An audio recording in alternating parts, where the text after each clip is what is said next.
नमस्कार दोस्तों, विश्व भूगोल के अंतर्गत आज हम एक महत्वपूर्ण टॉपिक को कवर करने वाले हैं जो है कोपेन का जलवायु वर्गीकरण। ये ऐसा टॉपिक है जो नॉर्मल में लोगों को जल्दी समझ में आता नहीं है और किताबों में भी बहुत ही टिपिकल भाषा में ये दिया हुआ रहता है। तो मैं उम्मीद करता हूँ ये टॉपिक आपको अच्छे समझ में आएगा। इस टॉपिक को देखने से पहले मैं आपको बता दूँ कि इस टॉपिक को देखने से पहले आप धैर्य बनाए रखिएगा, तभी ये टॉपिक समझ में आएगा। अगर जो आपने इसमें एक भी पॉइंट मिस किया तो ये टॉपिक आपको समझ में नहीं आएगा।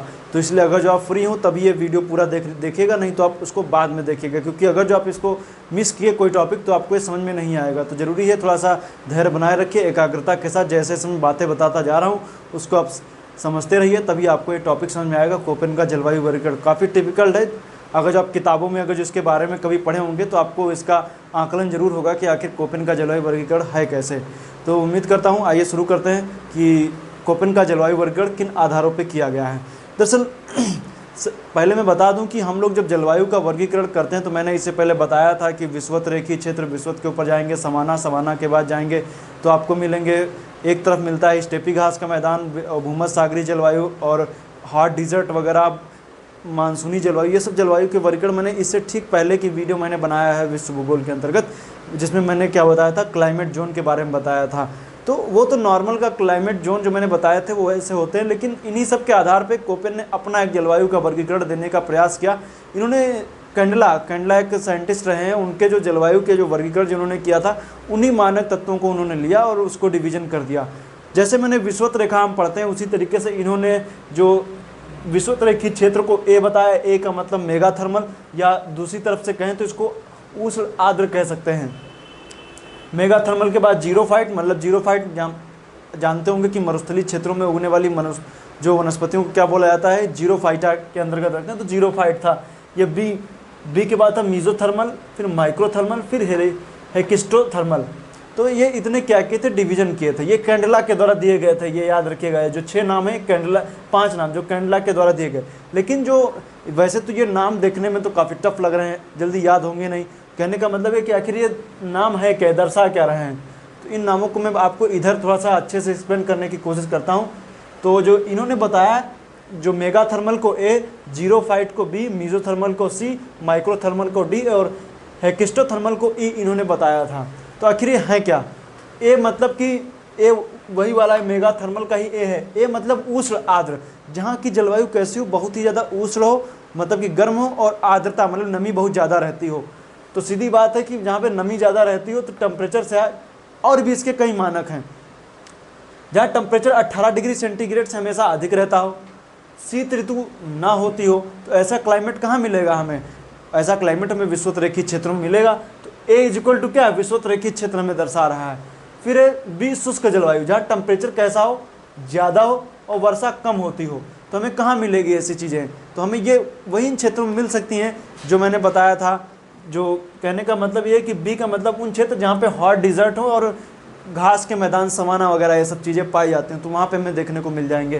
तो आप इनको आप समझ सकते हैं, जहाँ पे क्या हो, गर्मी बहुत ज़्यादा होती हो, और मरुस्थलीय क्षेत्रों में खास करके देखने को मिलेंगे। तो याद रखिएगा, मरुस्थल के क्षेत्रों में तो शुष्क जलवायु हो और मरुस्थल के क्षेत्रों में हमें देखने को मिलेंगे, और स्टेपी के घास के मैदानों में मिलेंगे।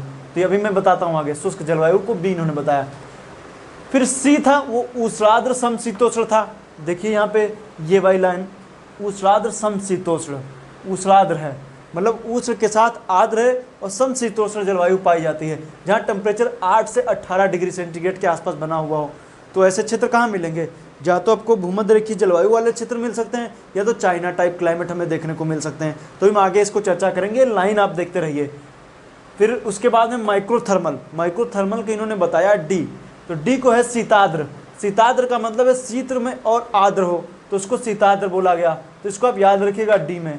तो यहाँ टेम्परेचर क्या हो, 3 से 10 डिग्री सेंटीग्रेड के आसपास हो एवरेज में, और हमेशा बर्फ़ ना जमी रहती हो, मतलब बर्फ़ तो जमे लेकिन वजह से मौसम चेंज हो तो बर्फ़ पिघल भी जाए। और ई क्या था, ई था ध्रुवीय, जहाँ टेम्परेचर हमेशा 10 डिग्री से नीचे रहता हो और शीत ऋतु ना होती हो, और ग्रीष्म ऋतु ना होती हो।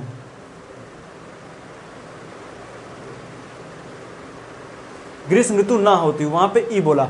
तो देखिए यहाँ पे ABCDE, ये तो मेन हो गए जो मैंने हम लोग पढ़ते हैं कि विषुवत रेखी, भूमध्य रेखी, और उसके ऊपर आप जाएंगे तो आपको कर्क रेखा, मकर रेखा और जैसी रेखाएं वगैरह जो दिखती हैं वो तो हम नॉर्मल में पढ़ लेते हैं। लेकिन एक विशेष जलवायु को हम कैसे डिनोट करेंगे कि आखिर ये पर्टिकुलर मतलब जगह की अगर मैं बात करूँ तो कैसे डिनोट किया जाएगा, तो उसके लिए इन्होंने कुछ और मानक तय किए। क्योंकि जैसे मैंने ए को बताया, ए तो पूरे विषुवत रेखी क्षेत्र को डिनोट कर रहा है, लेकिन विषुवत रेखी क्षेत्र में भी आपको अलग अलग टाइप की चीज़ें देखने को मिल सकती हैं। तो अब पर्टिकुलर जगह को डिनोट करने के लिए कि मान लीजिए कहीं पे गर्मी में वर्षा होती है, कहीं ठंडी में होती है, तो इसको पर्टिकुलर डिनोट करने के लिए इन्होंने कुछ और मानक बताए। उन्होंने उसके लिए कुछ स्मॉल लेटर का यूज किया। एफ इन्होंने बताया वे क्षेत्र थे जहाँ वर्ष भर वर्षा होती हो। अगर जो कहीं पर वर्ष भर वर्षा होती हो तो उसके लिए इन्होंने इस स्मॉल एफ शब्द यूज किया। एम इन्होंने यूज किया मानसूनी के लिए, मतलब जहाँ पे मानसूनी जलवायु पाई जाती हो, जो भारत के किस तट पे, पूर्वी तट पे आप देखेंगे तो मानसूनी जलवायु पाई जाती है। तो मानसूनी जलवायु मतलब पतझड़ी वन वहाँ पे जहाँ पे मिले, वहाँ पे उसके लिए उन्होंने स्मॉल एम यूज किया। और जहाँ पे ग्रीष्म ऋतु में वर्षा होती हो, मतलब ग्रीष्म ऋतु में जहाँ पे वर्षा होती हो, वहाँ पे उन्होंने उसके लिए यूज किया डब्लू। जहाँ पे ग्रीष्म ऋतु शुष्क होती हो वहाँ पे उन्होंने यूज किया एस, मतलब कि जहाँ पे ग्रीष्म ऋतु में वर्षा होती हो, शीत ऋतु शुष्क हो, वहाँ पे डब्लू। जहाँ पे ग्रीष्म ऋतु शुष्क हो और शीत ऋतु में वर्षा होती हो, वहाँ पे एस शब्द यूज किया। ये तो हो गए कुछ शब्द वगैरह, शब्दावली आप इनको याद रखेगा। आपसे प्रश्न पूछा जा सकता है कि कोपेन के जलवायु के वर्गीकरण के अनुसार स्मॉल एम क्या है। आपके ऑप्शन में मिल जाएंगे, मानसूनी है, ग्रीष्म वर्षा है, ग्रीष्म शुष्क है, या वर्ष भर वर्षा है। तो आपको अगर जो आप इसके बारे में जानते होंगे तभी आप इसको बता सकते हैं, या आपको प्रिलिमिनरी एग्जाम में भी आपसे इससे प्रश्न उठ सकते हैं। आपको ये चीज़ याद रखिएगा कोपेन के जलवायु वर्गीकरण के अंतर्गत, तो ये चीज़ याद रखिएगा। तो सर कोपेन ने जब जलवायु का वर्गीकरण किया तो उन्होंने 3 आधार माने थे। एक था, जैसे मैंने लिखा हुआ, एक था तापमान, दूसरा था वर्षा और तीसरा था वनस्पति। तापमान जहाँ पे ज़्यादा होगा उसी हिसाब से उस क्षेत्र में वर्षा, तापमान और वर्षा, और जहाँ पे तापमान और वर्षा जैसी होगी उसी आधार पर क्या कर लिया जाएगा, वहाँ की वनस्पति डिसाइड हो जाएगी। अगर जो मतलब कि अगर जो किसी जगह को पर्टिकुलर अगर डिनोट करना है तो आप 3 चीज़ों को आपको जानना जरूरी है, वनस्पति है, वर्षा है, तापमान है, और इन्हीं के आधार पे क्या होगी, मिट्टी बनेगी। कहने का मतलब मिट्टी, क्योंकि जहाँ पे वर्षा अधिक होगी उस हिसाब से मिट्टी बन जाती है। तो इन्होंने 3 आधार लिए थे, तापमान, वर्षा और वनस्पति। ये चीज़ तीनों आधारों को याद रखिएगा कोपेन के जलवायु वर्गीकरण के अनुसार, तापमान, वर्षा और वनस्पति। बस उसी आधार पर देखिए मैंने बताया ये वर्षा के आधार पर है, वर्ष भर वर्षा, मानसूनी, ग्रीष्म वर्षा, शुष्क वर्षा। और जो ये था ये तापमान के आधार पर था, उष्ण आर्द्र शुष्क जलवायु, उष्णार्द्र समशीतोष्ण, शीतार्द्र ध्रुवी, ये सब क्या है, तापमान के आधार पर। ये क्या है, ये वर्षा के आधार पर हैं। तो हमें इन दोनों के आधार पर हमें देखना है कि आखिर नेक्स्ट जलवायु आखिर बनेगी कैसे, मैंने पर्टिकुलर इस जगह को डिनोट करने के लिए कैसे बनेगी।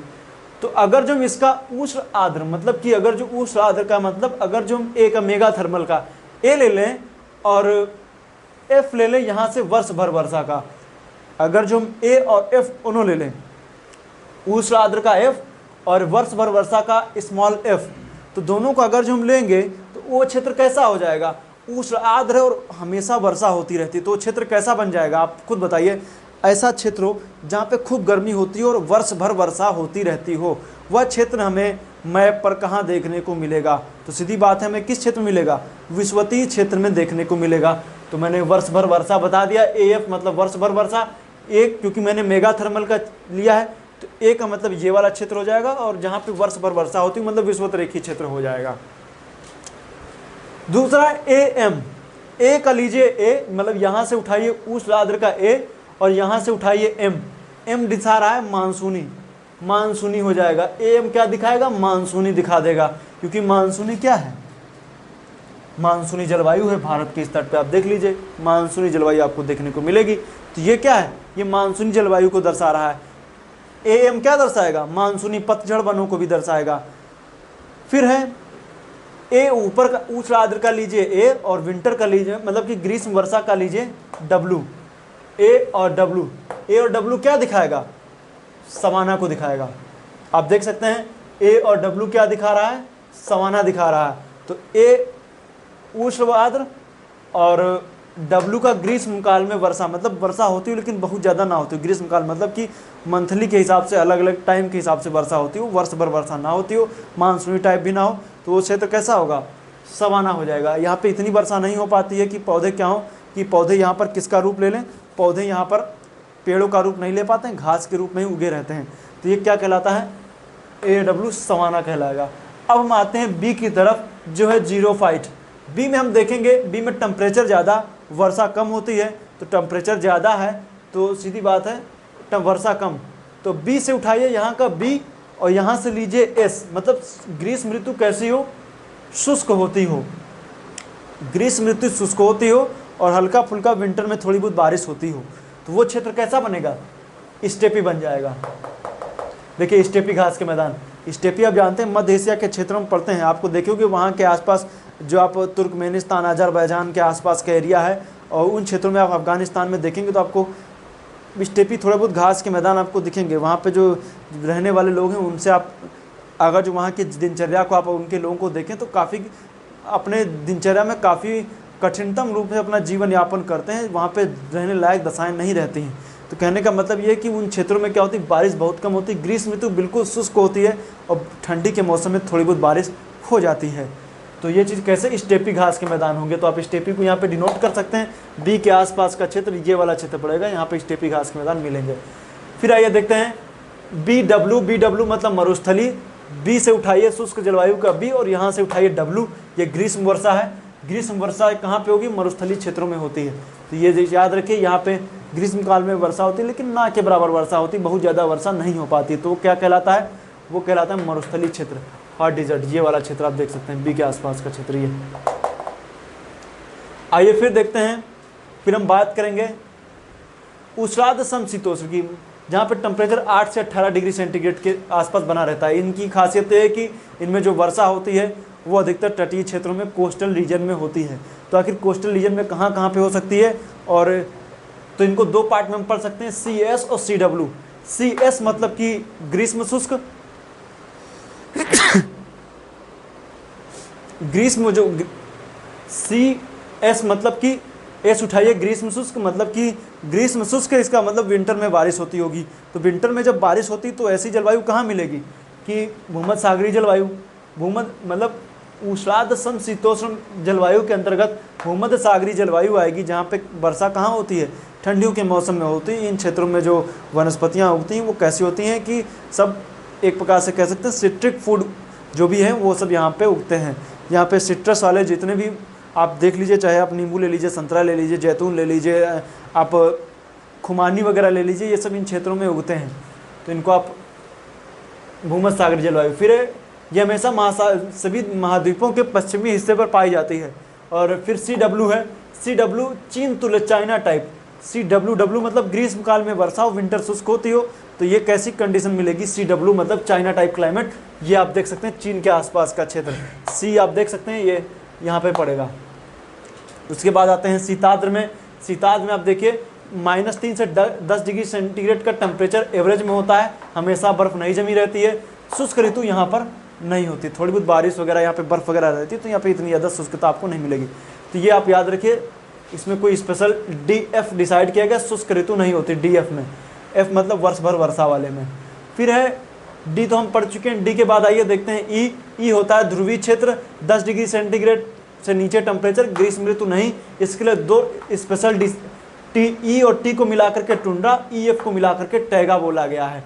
ET टुंड्रा को दर्शा रहा है, ET टैगा को दर्शा रहा है। और क्योंकि आप इसके ऊपर जाएंगे तो ये वाला वनस्पति E के आसपास का हो जाएगा। ये सभी जो दिखाए गए हैं ये हम अक्षांशीय आधार पे हमने इनको डिवीजन किया है, लेकिन जो कोपेन महोदय ने एक और डिवीजन किया था वो बोला गया था F। कैपिटल F जो था वो पर्वत को दर्शा रहा था, पर्वतीय जलवायु को दर्शा रहा था। तो आखिर पर्वतीय जलवायु क्या है, मैंने बताया है कि जैसे जैसे हम ऊंचाई पर जाते जा रहे हैं, मतलब कि उच्च अक्षांश क्षेत्रों में जाते जा रहे हैं, टेम्परेचर डाउन होता जा रहा है। लेकिन ये तो बात हो गई हम अक्षांशों पे जाते हैं, लेकिन जब हम विषुवत रेखीय अक्षांश पे, जब हम ऊंचाइयों पे जाते हैं तो वहाँ भी टेम्परेचर डाउन होता है। तो पर्वतीय क्षेत्रों में जब हम, क्योंकि जानते हैं कि आप किसी भी पर्वतीय क्षेत्रों में 165 मीटर की ऊंचाई पर जाएंगे तो 1 डिग्री सेंटीग्रेड टेम्परेचर घट जाता है। ऐसी कंडीशन घटते घटते अगर जब आप पहाड़ की चोटी पर पहुँच गए तो टेम्परेचर बर्फ़ भी आपको मिल सकती है विषुवत रेखीय क्षेत्रों में भी। तो जो विषुवत रेखीय क्षेत्रों में जो पर्वतीय क्षेत्र है तो वहाँ पे आप समझ सकते हैं कि वहाँ पे क्या होगा, आपको पर्वतीय जलवायु मिलेगी। तो वहाँ पे भी इसको इन्होंने एफ यूज किया था। जैसे मान लीजिए एग्जाम्पल के तौर पे मैंने विषुवत रेखीय क्षेत्र बनाया है, आप जानते हैं कि यहाँ से पूरी एंडीज फैली हुई है, एंडीज फैली हुई है, तो इसका मतलब यहाँ पे आपको मैंने बताया आपको कि खूब गर्मी होती है, लेकिन एंडीज के चोटी पर तो बर्फ़ जमी रहती है। तो अगर जो हम ए के हिसाब से डिवीजन करें तो ये गलत है, क्योंकि ए डिवीजन जो दिखा रहा है तो पूरी तरीके से क्या ये पूरे क्षेत्र में बर्फ़ को दिखा रहा है, लेकिन ऐसा नहीं है। उच्चावचों का भी इसमें योगदान होता है। पर्वत की वजह से ये जलवायु क्षेत्र क्या हो जाता है, एफ बन जाता है। तो ए मतलब ए और कैपिटल एफ क्या कहलाएगा, पर्वतीय जलवायु कहलाएगा। बी और कैपिटल एफ भी पर्वतीय, सी इन क्षेत्रों में पर्वतीय और बाकी के पर्वतीय क्षेत्रों को भी दर्शाता है। तो कोपेन के जलवायु वर्गीकरण में एक कुछ बातें मुख्य थी, लेकिन इसमें इन्होंने कई तरीके से, जब भी आप कोई काम करते हैं तो आलोचना होना तो तय ही है, उसी तरीके से जब सबकी होती तो कोपेन महोदय की भी हुई थी। उनकी आलोचना इस आधार पर की गई कि उन्होंने जो जलवायु का वर्गीकरण बताया, उन्होंने इसमें कृषि का योगदान वगैरह नहीं दिया है। कृषि का योगदान मतलब कि कृषिगत विशेषताओं को इन्होंने गौर नहीं किया, सीधे तौर पर इन्होंने 3 तरीके से आधार जो बताए हैं, इन पे लोगों ने अपने कड़ी आलोचना की। इनमें आलोचनाओं में थानथवेट महोदय भी थे। तो आगे के हम वीडियो में नेक्स्ट वीडियो में आगे की चर्चा करेंगे। मैं उम्मीद करता हूँ इन्होंने इसके आगे भी डिवीज़न किया था, लेकिन वो परीक्षा की दृष्टि से इम्पॉर्टेंट मुझे लगा नहीं, इसलिए मैंने उसको डिवीज़न यहाँ पे बताया नहीं। क्योंकि मैंने बताया है कि इन दोनों के आधार पर क्या वनस्पति दर्शाई जाती है। तो एक आगे की और इन्होंने स्मॉल लेटर में और भी इन्होंने डिसाइड किया था डॉट करके ऊपर, लेकिन वनस्पति का मैंने इसलिए नहीं बताया क्योंकि वो मुझे उतना इंपॉर्टेंट लगा नहीं। क्योंकि जो मुख्य रूप से इंपॉर्टेंट यही 2 हैं, तापमान और वर्षा के आधार पर। इन्हीं के आधार पर आप इसको डिवीजन कीजिए। मुख्य परीक्षा में प्रश्न आता है तो आप इन्हीं के आधार पर डिवीजन कर देंगे, नंबर आपको अच्छे खासे जरूर मिल जाएंगे। फिलहाल उम्मीद करता हूँ आपको वीडियो अच्छा लगा है। वीडियो अच्छा लगा है तो इसको लाइक कीजिएगा, शेयर कीजिएगा, अपने दोस्तों के साथ शेयर कीजिए। नहीं अच्छा लगता है तो मत कीजिए, और अच्छा लगे तो लाइक कीजिए, ना अच्छा लगे डिसलाइक भी कर दीजिए। आपकी मर्जी है। वीडियो देखने के लिए आपका बहुत बहुत धन्यवाद।